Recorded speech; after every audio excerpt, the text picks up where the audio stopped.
warahmatullahi wabarakatuh. Perkenalkan, kami dari kelompok 9 akan menjelaskan mengenai tentang fenomena Pancasila memperkerjakan anak di bawah umur untuk menyelesaikan tugas proyek mata kuliah Pancasila. Assalamualaikum warahmatullahi wabarakatuh. Perkenalkan, nama saya Namira Mawaddah Harahap. Pertama saya akan menjelaskan tentang pengertian dari hukum perlindungan anak. Sebelum kita membahas tentang pengertian dari hukum perlindungan anak, hendaknya kita mengetahui apa pengertian dari hukum itu.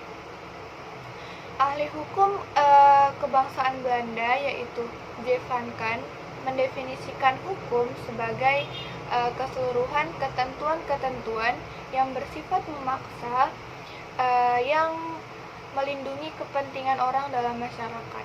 Pendapat lain dikemukakan oleh Wirjono Pradjadikoro yang menyatakan hukum itu merupakan serangkaian peraturan mengenai tingkah laku orang-orang dalam masyarakat.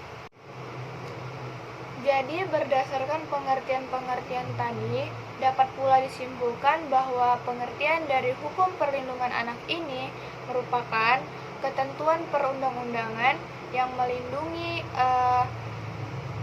pelaksanaan kegiatan perlindungan anak dalam segala bidang, khususnya pada bidang ketenaga kerjaan. Yang kedua, di sini ada definisi dari pekerja anak. Pekerja anak ini itu meliputi semua anak yang bekerja pada jenis pekerjaan yang karena hakikat dari pekerjaan tersebut dan ketika pekerjaan tersebut dilakukan akan membahayakan anak, melukai anak secara jasmani, emosi, atau seksual, mengeksploitasi anak, atau membuat anak tidak mengenyam pendidikan. Undang-Undang Nomor 20 Tahun 1999 tentang ratifikasi Konvensi ILO Nomor 138 Tahun 1973 mengenai batas usia minimum diperbolehkan bekerja. Undang-undang ini mengatur dengan jelas tentang umur minimum seseorang untuk bekerja. Yang pertama, umur minimum tidak boleh 15 tahun. Negara-negara yang fasilitas perekonomian dan pendidikannya belum dikembangkan secara memadai dapat menetapkan usia minimum 14 tahun untuk bekerja pada tahap permulaan. Yang kedua, umur minimum yang lebih tua yaitu 18 tahun ditetapkan untuk jenis pekerjaan yang berbahaya, yang sifat maupun situasi di mana pekerjaan tersebut dilakukan kemungkinan besar dapat merugikan kesehatan, keselamatan, atau moral-moral anak. Yang ketiga, umur minimum yang lebih rendah untuk pekerjaan ringan ditetapkan pada umur 13 tahun. Oleh karena itu, penanggulangan pekerja anak lebih dipertegas lagi dalam Keputusan Menteri Dalam Negeri dan Otonomi Daerah Nomor 5 Tahun 2001, tanggal 8 Januari 2001 tentang penanggulangan pekerja anak. Dijelaskan dalam pasal 1 ayat 4 bahwa penanggulangan pekerja anak atau disebut PPA adalah suatu kegiatan yang dilaksanakan untuk menghapus, mengurangi, dan melindungi pekerjaan anak berusia 15 tahun ke bawah agar terhindar dari pengaruh buruk pekerjaan berat dan berbahaya. Sedangkan pelaksanaan kegiatan PPA dapat dilakukan oleh pemerintah, pemerintah daerah, perguruan tinggi, lembaga kemasyarakatan, dan lembaga lain yang peduli terhadap pekerjaan anak. Kebijakan perlindungan anak terhadap penanggulangan pekerja anak dianggap belum efektif. Hal ini disebabkan oleh berbagai kendala di lapangan, antara lain nilai-nilai sosial seperti nilai historis, tradisi, kebiasaan, lingkungan sosial, budaya masyarakat yang tersusun dari tingkah laku yang terpola, dan lemahnya sistem pengawasan yang dilakukan oleh bidang pengawasan. Ketenaga kerjaan dari Dinas Tenaga Kerja dan Transmigrasi. Jadi di sini saya akan menjelaskan tentang 4 faktor penentu anak yang bekerja. Yang pertama yaitu jumlah anak dalam rumah tangga merupakan faktor penentu yang potensial. Penawaran pekerja anak di pasar kerja, karena itu perilaku fertilitas sangat berpengaruh dalam penawaran pekerja anak.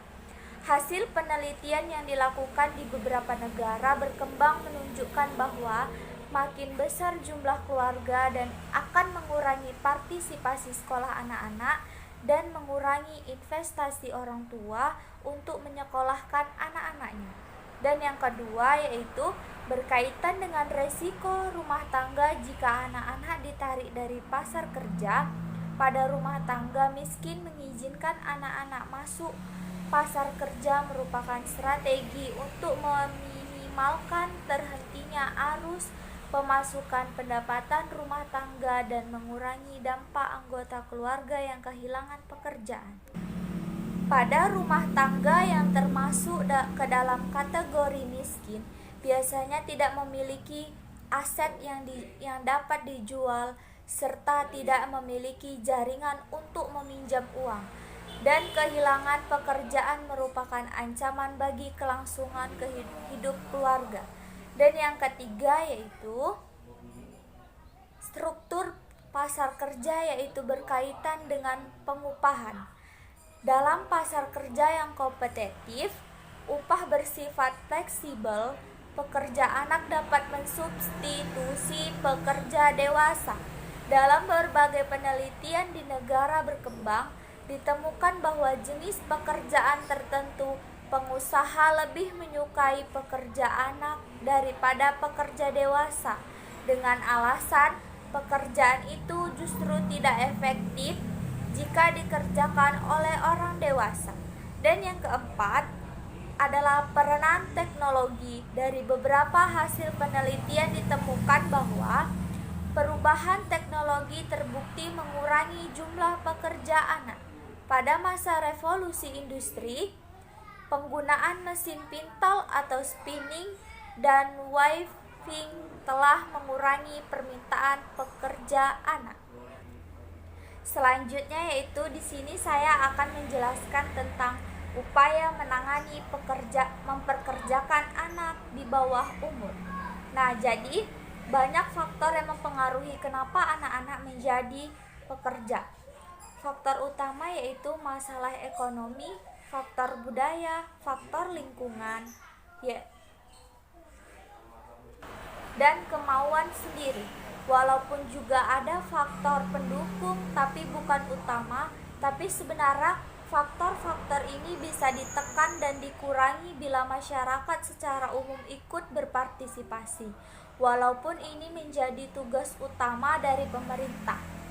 Upaya yang dapat dilakukan untuk mencegah pekerja anak dapat dilakukan dengan berbagai cara, diantaranya mengefektifkan peraturan perundang-undangan, baik yang bersifat preventif maupun reseptif, peningkatan pengetahuan ketenaga kerjaan, pengembangan kelembagaan, dan memfungsikan secara aktif kelembagaan yang terkait dengan anak, dan pembinaan, khususnya dilakukan terhadap para pengusaha guna mencegah jangan sampai memperkerjakan anak. Terima kasih. Faktor yang mempengaruhi kenapa anak-anak menjadi pekerja. Faktor utama yaitu masalah ekonomi, faktor budaya, faktor lingkungan, dan kemauan sendiri. Walaupun juga ada faktor pendukung tapi bukan utama, tapi sebenarnya faktor-faktor ini bisa ditekan dan dikurangi bila masyarakat secara umum ikut berpartisipasi. Walaupun ini menjadi tugas utama dari pemerintah. Upaya yang dapat dilakukan untuk mencegah pekerja anak dapat dilakukan dengan berbagai cara, diantaranya mengefektifkan peraturan perundang-undangan, baik yang bersifat preventif maupun reseptif, peningkatan pengetahuan ketenaga kerjaan, pengembangan kelembagaan, dan memfungsikan secara aktif kelembagaan yang terkait dengan anak, dan pembinaan, khususnya dilakukan terhadap para pengusaha guna mencegah jangan sampai memperkerjakan anak. Terima kasih.